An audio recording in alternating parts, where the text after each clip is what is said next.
Kok akhir-akhir ini saham yang mau IPO harganya kurang lebih di harga 100 ya? Kenapa nggak di harga 500 atau nggak di harga 1000?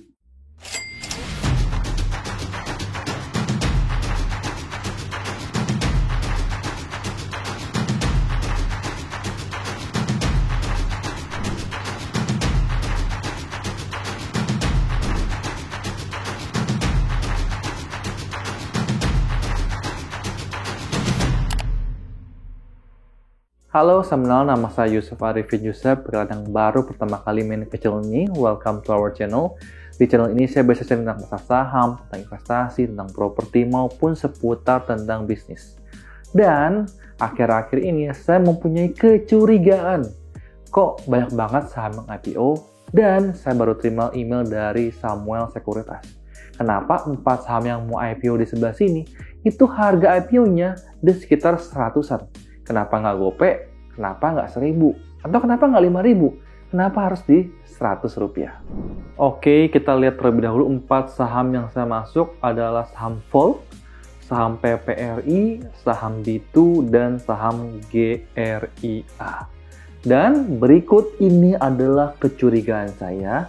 Kebetulan teman saya adalah salah satu investor dari 4 perusahaan yang saya ngomong tadi. Jadi saya tidak akan sebutkan nama perusahaan yang mana, tapi teman saya ada 2 teman bahkan berinvestasi di satu perusahaan yang sama. Sekarang kita ke layar monitor. BTW, nama di sini, PT di sini, dan jumlah kepemilikannya sengaja saya kacaukan supaya tidak ketahuan sama apa yang saya maksud. Ya, kebetulan teman saya, contohnya ada Ferdi, Agus, Leo, David, dan kawan-kawannya. Ya, ada banyak orang di sini, masing-masing minimal yaitu berinvestasi 1 miliar di PT ABC. Ya. Dan satu orang ini ya, ini kan investasi 1 miliar. 1 miliar ini kita ambil asumsi saja ya, 50 juta lembar saham dikali 1 lembar sahamnya Rp20. Maka akan mendapatkan ya 1 miliar. Lalu ya, beberapa orang ini punya kepemilikan di saham PT ABC.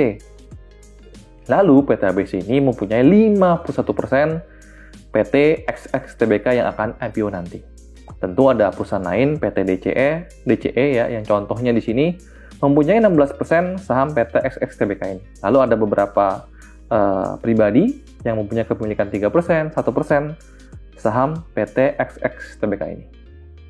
Nah, di sini yang menariknya. Kenapa? Karena anggap aja mereka dulu berinvestasi ya 50 juta lembar saham dikali Rp 20 per lembar sahamnya. Dan nanti kalau IPO kan minimal harganya itu menjadi Rp100 per lembar saham. Jadi secara valuasi ya perorangan ini investasi dari 1 miliar itu naik ke 5 miliar. Jadi secara kertas dia untung 4 miliar secara kertas ya, ingat. Tapi ya ada namanya lock up.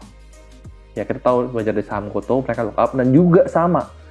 Ya, jadi orang-orang yang berinvestasi di PT ABC ini itu tidak bisa menjual sahamnya PT XXTBK ini selama 1 tahun.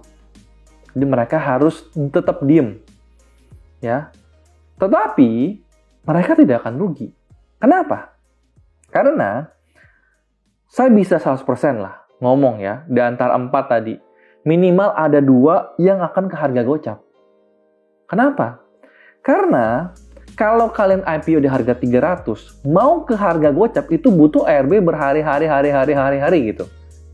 Tapi kalau dari harga 100 ke harga Rp50, itu cuma butuh beberapa hari aja. Nanti kalian sendiri 1 hari minus 15% gitu kan.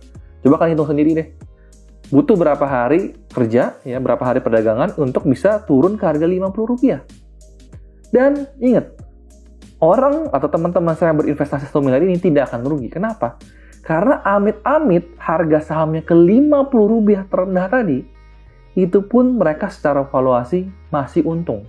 Karena ya 50 juta lembar saham dikali Rp50, itu secara valuasi mereka masih 2,5 M. Jadi mereka masih untung dari 1 M ke 2,5 M. Inilah yang menurut saya, ini kecurigaan saya pribadi ya, dimana kenapa mereka IPO di harga 100. Karena kalau rugi turun pun, investor yang lama ini tetap seneng.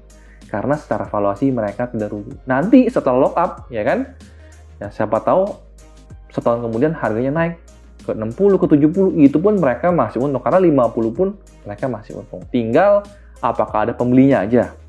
Ya tentu saham seperti ini akan diberikan namanya liquidity provider. Digoreng dikit lah supaya naik. Nanti kalian para trader, para scalper masuk kan. Lalu ya udah, mereka yang udah lock up 1 tahun baru mereka jual. Saatnya mereka taking profit. Nah, ini adalah permainan di bursa saham. So, kenapa saya nggak pernah beli saham IPO? Karena beberapa perusahaan tadi saya belum lihat semuanya sih, saya cuma lihat 1-2 doang, ya dijual di harga yang tidak murah. Atau bahkan saya bisa ngomong sangat-sangat mahal sekali. Ya, sangat-sangat mahal sekali. Kalian bisa pelajarin lah, saya nggak ngomong saham yang mana, sangat-sangat mahal sekali. Dan tidak masuk akal bagi saya. So, kalau kalian cita-citanya memang niat buat cut loss, dari 100 kalian berharap bisa arah, boleh-boleh aja. Tapi saya bilang tadi kan, dari 4 saham tadi, saya berani yakin ada 2 saham tidak sampai 1 tahun. Ya jangka waktu ingat, tidak sampai 1 tahun. Ada 2 dari 4 saham tersebut akan ke harga gocap. Ya nggak percaya, nanti kita akan buktikan di video-video berikutnya. Tunggu harga gocapnya, baru saya buktikan. Benar nggak kata-kata saya? Bang, kalau udah tahu begitu, orang mana berani beli lagi, Bang? Sahamnya nggak laku dong. Jawabannya, masih banyak yang akan tetap beli saham IPO tadi. Kenapa? Karena itu duit cepet. Saya sharing ya, saya nabung dari bulan Juli 2022 sampai sekarang, Juli 2023, 1 tahun ya. Itu year to date, saya punya portfolio baru bertumbuh 24-25%. 1 tahun loh, 365 hari. Sekarang, ya ini namanya kan judi legal. Kenapa saya ngomong begitu? Kalau kalian beli saham IPO, siapa tahu arah. Ya kan, plus 25%, plus 35%. 1 hari loh. Lama dengan saya nabung selama 1 tahun. Ya pasti ada orang yang mau spekulatif dong. Ada orang yang pingin coba dong.